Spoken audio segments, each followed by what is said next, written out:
Good morning mga boss, welcome back sa channel ko. So ngayon is andito tayo sa reptab ng aking mga Dambo Air Mosaic Guppies. Amazing! Ayan, so ito yung mga grow out natin. Ayan, so medyo malalaki na sila kaya it's time na mag-select na tayo ng gagawing breeder syempre. So ngayon is pipili tayo at mag-harvest tayo ng ating guppies. Kaya samahan niyo ako mga boss. Tara!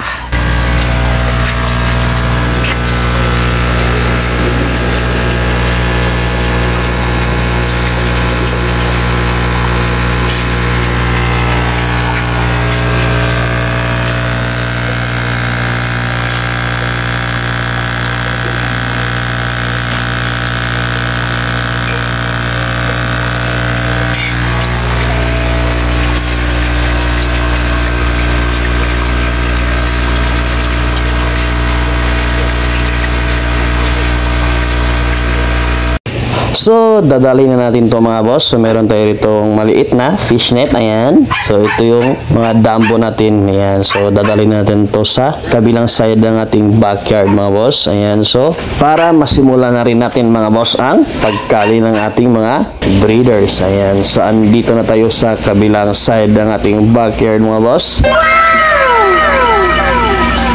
So, ayan, lagay muna natin saglit mga boss. So, ito yung mga dambo natin. Tsaka, ilalagay natin yung mga mapipili natin dito sa ating reptab mga boss. Kaya, let's go! So, ayan na mga boss. So, simulan na natin ang pagpili ng ating mga gagawing breeders. Ayan. So, dito natin sila ilalagay mga boss. So, itong reptab natin is ito yung bagong setup natin nung nakaraang araw mga boss. Ayan. Yeah, boy! So, pipili tayo ng magagandang body form at syempre yung jeans ng ating mga guppies mga boss. Ayan. Kaya samahan nyo ako. Let's go!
So, ayan na nga mga boss. Ito na yung mga natitira nating mga guppies. Ayan. So, ito yung mga selected natin. At least meron ditong 20 pieces mga boss. Ayan. So, inuna ko muna yung 20 piraso mga boss. Ayan. So, ilalagay muna natin yung ibang guppies natin sa kabilang reptab natin mga boss. So, hindi ko muna ilagay lahat ang 50 pieces mga boss kasi marami pa tayong guppies na makukuha dun sa kabilang reptab natin. So, ngayon is kung ano ang mga natira dito sa ating planggana mga boss is dito tayo pipili ng mga breeders. Ayan. So, andito na tayo sa kabilang reptab natin. Ayan. So, maglalagay na naman tayo ng mga breeders ito mga boss. So, let's go! So, ayan mga boss. Andito na tayo sa kabilang reptab natin. Ayan. So, ito na yung mga natira natin mga dambo dito sa planggana. Ayan. So, ilalagay na natin yung mapipili natin mga boss. Ayan. So, meron pa tayo rito mga ilang piraso mga boss. Ayan. So, ilalagay pa natin dito yung iba. So, pagpili ng mga breeders natin mga boss is always consider yung body form. Syempre, yung color at syempre yung jeans ng ating mga isda mga boss. At ang higit sa lahat is yung ability na makapag-produce ng fry mga boss. Ayan. So, in the long run mga boss is malalaman nyo at siyempre ma-observe nyo mga boss ang character or yung attitude ng ating mga guppies mga boss. Ayan. So in the long run is magkakaroon kayo ng unti-unting knowledge about your fishes mga boss. So yun yung kagandahan ng magbibreed kayo mga boss. So habang tumatagal is nagkakaroon kayo ng extra knowledge. Ayan. So samahan nyo ako sa pagpili ng mga breeders natin. Let's go!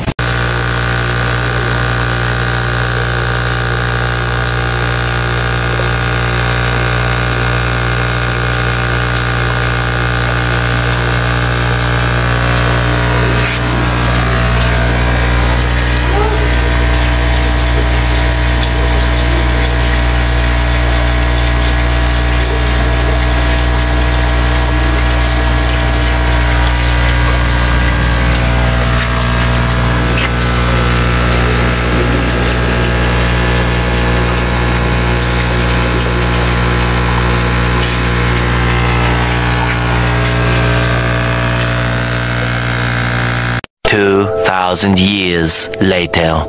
Ayan na nga mga boss, andito na tayo sa ating mga bagong setup na reptab. Ayan, so may mga guppies na tayong nilagay mga boss. Ayan.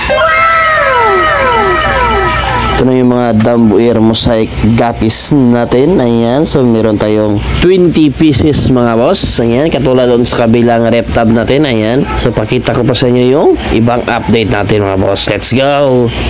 So, ito na yung update natin sa ating mga Dumbo mga boss. Ayan. So, naglagay na tayo ng ornamental plants, yung guppy grass. Ayan mga boss. So, tinanggig yung mga Dumbos natin. Ayan. So, mga boss, hanggang dito na lang muna yung update natin sa ating backyard. Ayan. So, salamat sa lahat ng mga subscribers natin at supporters mga boss. At sa mga hindi pa nakapag-subscribe, subscribe na para ma-update kayo mga boss kung meron tayong bagong videos na i-upload mga boss. At ayun lang, salamat sa lahat ng support at see you next time sa ating update mga boss. At syempre mga boss, huwag niyo kalimutang i-like, share at syempre ang pinaka-importante sa lahat, subscribe. So ingat, see you next time.